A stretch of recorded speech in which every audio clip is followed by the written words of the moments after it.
Hello everyone, today I will show you how to split a PDF file using Nitro Pro PDF Editor. Open your PDF file with Nitro Pro PDF Editor. Now click on this page layout option and select here split, and split dialog box now open.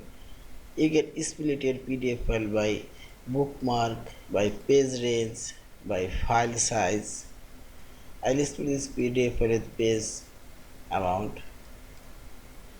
This PDF file contains total 6 pages. Again go split option, and if I select one, and total 6 PDF file will create, and if I select 2 pages, and this PDF file contain 2 pages and total 3 PDF file will create.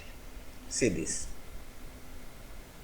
and you can select save location, same source folder or other, and select desktop.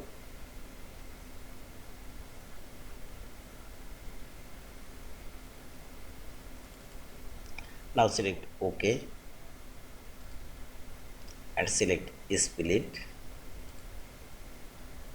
and see this. A 3 PDF file now created, and this PDF file contains 2 pages. And if you select one page, and total 6 PDF file will create. Yeah, this is. Thank you for watching. Please subscribe, like, share, and comments.